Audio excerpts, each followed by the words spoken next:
welcome today. Lovely to see you all. So this coming, I believe it's Wednesday, is a special day for our Family Federation and the Holy Community.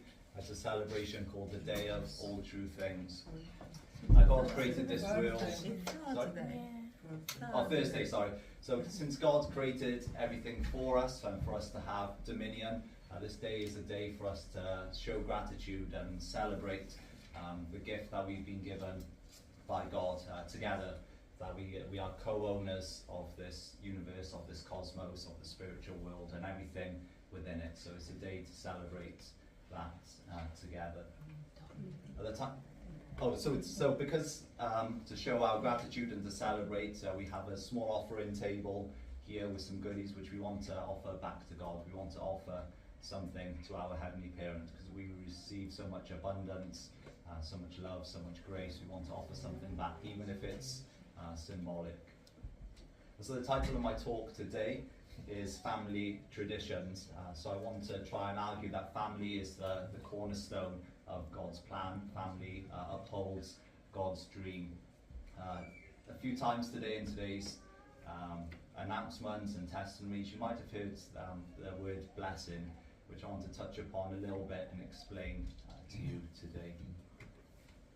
Also within our family tradition as well, those families who make a commitment to God, you might hear us at the end of our prayers say, I report this, I say this prayer in my name, Elliot, Bless Central Family. And all we're saying is that we're taking responsibility for the prayer and we're proclaiming that we are part of God's family and we're offering a prayer with that attitude. And we might all pray differently, and that's okay. It's actually really great that we pray in different ways and that we can express ourselves to God in different ways. And that's really the beauty of a holy community. We can come together and do that together. So in order to understand families and in order to understand God's dream and God's plan and God's hope for families, we have to look at the first conversation between human beings and God, the first instructions, the first time God speaks to humanity. And we can find this in the Bible. I'm sure we're all familiar with this passage, Genesis 1:28.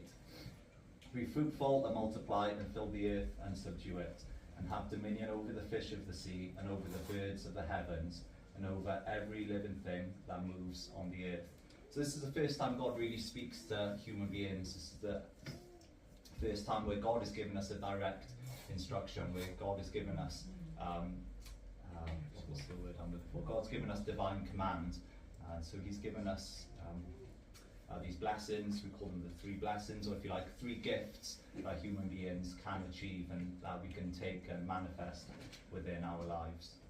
The first is to be fruitful, which is often misunderstood. People think that fruit is for reproducing, but actually to become fruitful, the tree must be healthy, the plant must be healthy first. So being fruitful is growing yourself spiritually, growing yourself to maturity, nourishing yourself. The second instruction then is to multiply, to build a family. And third then to have dominion of the things on the earth and the spiritual realm.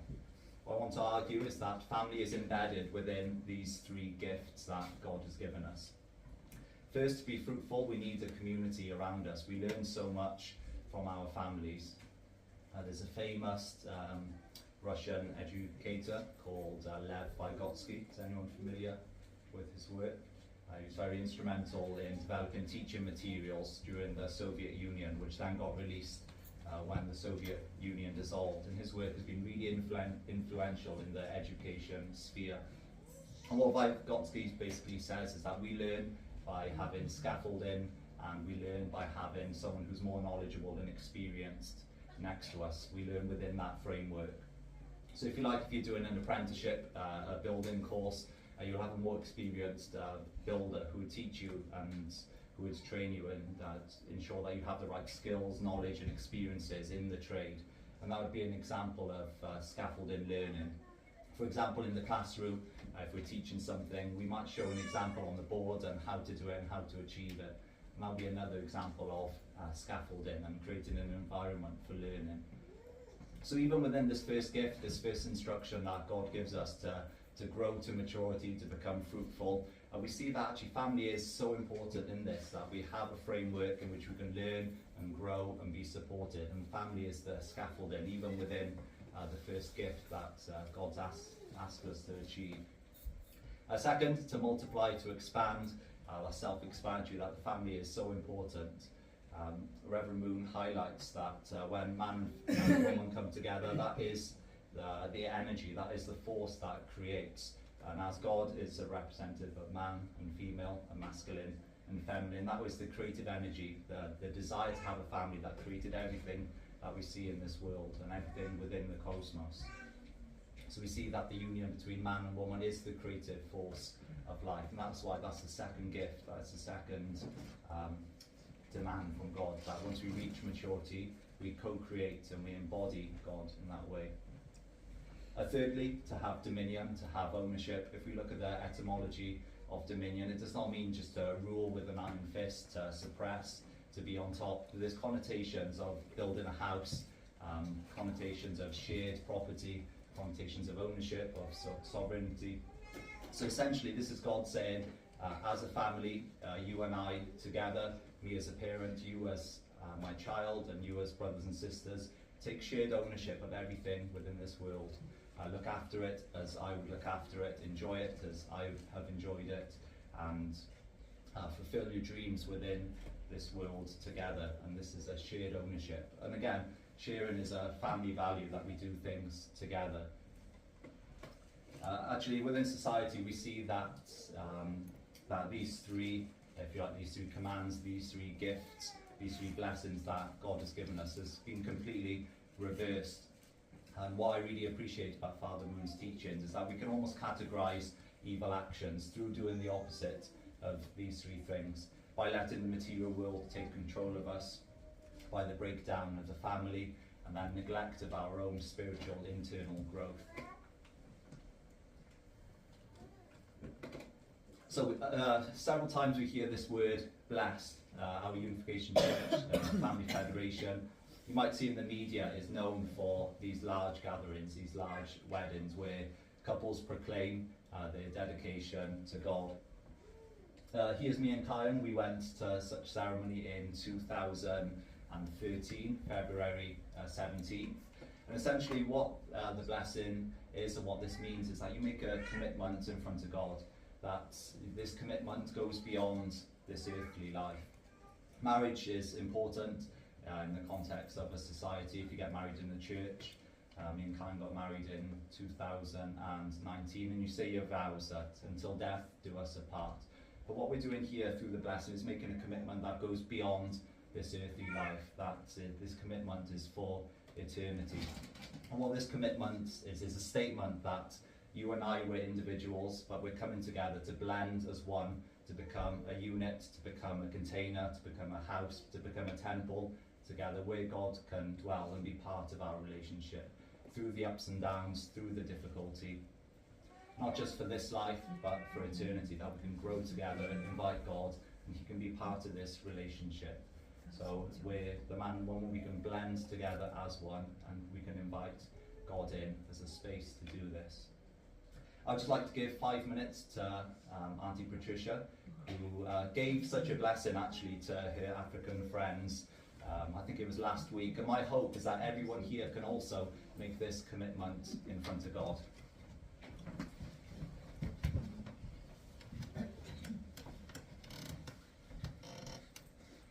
I have no preparation.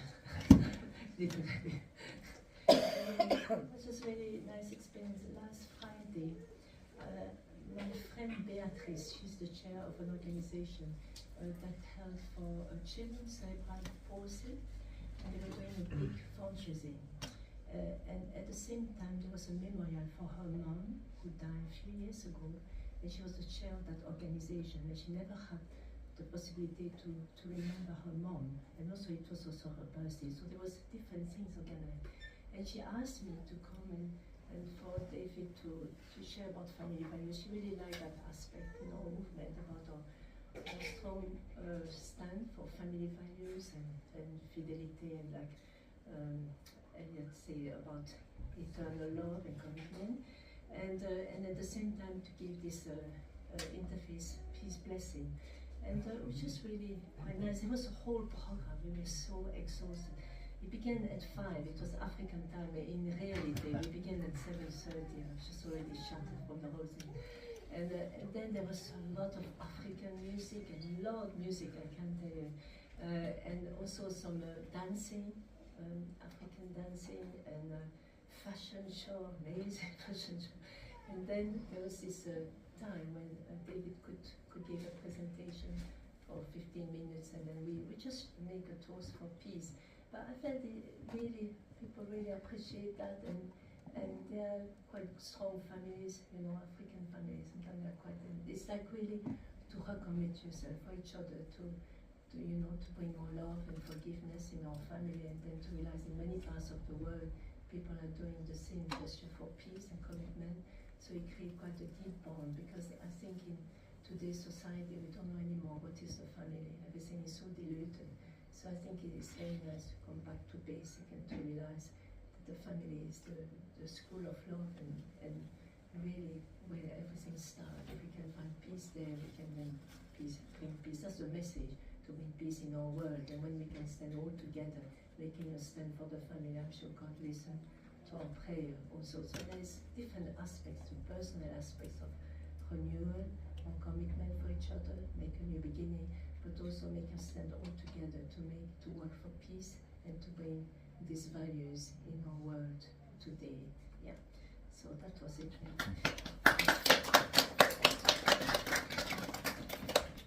Yeah, and just to add that when we offer this peace blessing, this is not conversion. This is not saying our way is better than yours. What we're trying to do, let's forget theology, let's forget dogmatic practices. It's a chance to invite God into your relationship, and a chance to make a new commitment together.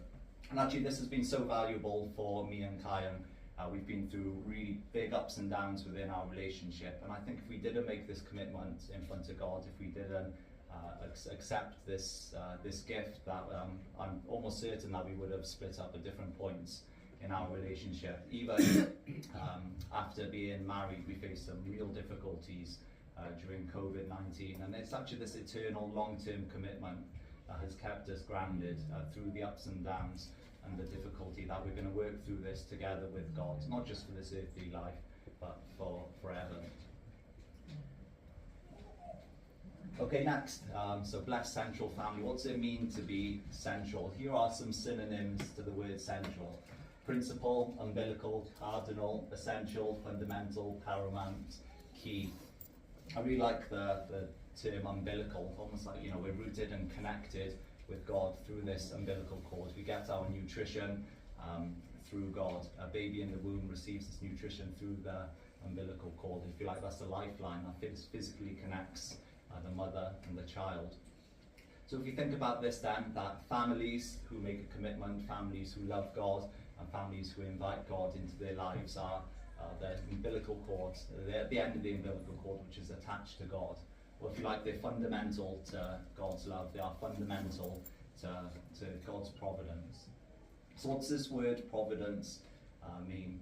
I think almost all religions and all people here today can agree that this world is not where we want it to be, and that something has happened within human history. We term that the human fall. But if we look at mythology, we can see examples like Pandora's box, where a human being has received an instruction, and then they open up this Pandora's box. They open up this box despite the instruction, and then we see all the atrocities and the evil coming out into the world. I'm reading the Quran at the moment, and it highlights that the angelic world refused to bow down to Adam. So we see that something has gone wrong within history, and that God has been working tirelessly, effortlessly, and that God has been really trying to shape humanity to come back to him. So what went wrong then? Father Moon very, very clearly states it was a misuse of love and the destruction of the family. So earlier I mentioned that we sold Church Lane. We spent 2 long days clearing out Church Lane and trying to prepare it ready for sale. And I was so tired the second day, I just reversed up the driveway and hit the back of my car, and there's some scratches there. So when we do something wrong, we have to try and restore that and fix that back to the original to its original state. I'm probably going to have to get it spray painted, maybe professionally, knocked out with a hammer, and have it repaired back to its original form. I made a mistake, I was tired, I reversed into the wall. So since the human fall has happened, we see that the family has been infiltrated, families have been broken down, and history shows that we've been trying to work towards rebuilding the family. So to restore that, we can restore the mistake that happened within the family through families. And this is God trying to work, trying to bring together his children through families. So actually, families who invite God, who love God, are central to God's plan and fulfilling God's dream of one humanity with God. Now, the last term, families. I'm sure we all have a clear idea of what family is. I mentioned earlier that the masculine and feminine can come together. That is the creative force of life. I just want to share some examples from the Bible. So Genesis 28:3. May God Almighty bless you and make you fruitful and increase your numbers until you become a community of peoples. This was Isaac speaking to his son Jacob. Again, we see here that you have to become fruitful first. You have to reach maturity. You have to grow yourself. And once you've grown yourself, then please go out, expand, have a beautiful family and share. And you will be blessed in doing that and following those blessings, those gifts that God has given you. I was reading the Jacob story recently, which I find interesting. I think we can take some practical points from this. So Jacob was walking along and he sees some shepherds and some sheep who are grazing near a well. And he sees this beautiful girl called Rachel. He thinks, wow, this girl is amazing. She's so beautiful. And he almost instantly falls in love. He's besotted with her. He falls head over heels for her. But he wants to do things the proper way. He wants to marry her. He wants to take her hand in marriage. And he finds out her father, who is Laban, who is funnily enough related to him. He wants to marry this daughter. And what Laban says is, okay, you can marry my daughter, but I want something in return. So Jacob says, okay, I'll work for you for 7 years. So Laban was a farmer, a landowner, so Jacob engaged in 7 years of work. Now I imagine this is hard physical labour. This is within the Old Testament, still within an agricultural society. So Jacob worked hard for 7 years, labouring for Laban. And it comes to the time of the wedding. So 7 years have passed, and he says to Laban, I've worked tirelessly now for 7 years. I've been your shepherd. I've been out on the land, working on the land. I've kept my promise. Can you keep yours? And he said, yes, okay, let's have a wedding. So the night of the wedding comes, and they're celebrating, and it's the eve of the wedding. And Jacob realizes that he was given Rachel's older sister Leah instead of Rachel. And in the morning, then after the wedding, he says, you've given me the wrong sister. You've given me the older sister, Leah. Why have you deceived me? And he says this tribal law, it's the law of this land, that the older daughter must be married first before the younger one. So Jacob says, okay then, even though you've deceived me, even though I've been wronged, I've worked 7 long years for you, I'll work another 7 years for you so I can marry Rachel, your youngest daughter. And they agree, and again, Jacob goes through another 7 years of hard work, hard labour, working the land, using his hands, being very practical. And at the end of the 7 years then, Laban keeps his promise, and Jacob can then marry Rachel. So he works a total of 14 years, and despite all of that, he says, okay, I'll work another 7 years for you. I'll continue working for you for another 7 years. So those of you who like numbers and numerology, again, we see 3 lots of 7 years, which is theologically significant, but I'll leave that for another time. So he works for 14 years to get the love of his life. I think in that time, Uncle David, he probably could have done 2 PhDs. I believe your PhDs in agricultural nutrition. Right, so maybe it would be similar to yourself doing several PhDs to receive, the love of your life there, Patricia. So, well said. My point here is that relationships are hard work. Relationships take investment. Relationships need to be fought for, and we need to make a commitment for our spouse, we need to make a commitment for family, and that is an active decision.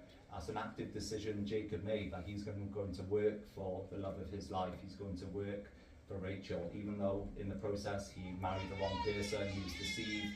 But yeah, for 21 years then, 3 lots of 7, he wanted to invest, he wanted to actively fight for the love of his life. He wanted to fight for family and to build a family. And that's something that we can be inspired by, and that's something we can take away from this sermon today, is to fight for family and to make a decision, and that family is an active choice. Just wanted to share a quick testimony on this. I was very embarrassed by this story for a long time. I shared it 2 years ago to some of the youth in Wales, and it turns out just last year someone else had a similar experience and thanked me for sharing.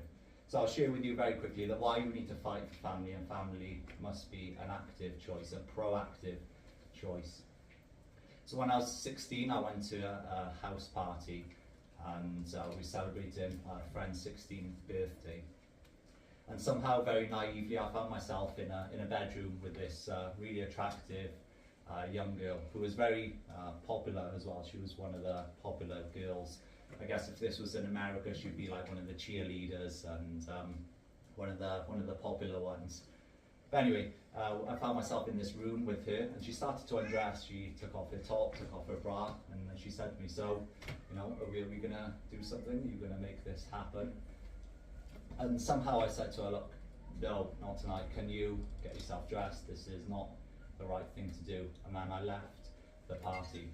Upon reflection, I had to make a choice there. I had to make a choice to keep my chastity. I had to make a choice that I'm going to walk down this path of purity. I'm going to make a choice that I'm going to fight for family. I'm going to make a choice that I want to keep myself chaste for my wife. And I think within society today, we need to actively make this choice. Even after we receive our spouses and we're in our families, we need to continue every day to make that choice, that family is the most important thing, and that family is the vessel where God can come. Interestingly, the birth rate is declining in so many places. In South Korea, I think it's 0.8, so it's below the level where replacement level. Here in the UK as well, it's dropping rapidly. It's 1.5 at the moment. Interestingly, Birmingham, of all cities and areas in the UK, has the highest birth rate, because there's so many different religious peoples, religious communities here in Birmingham who are fighting for families and who are representing families.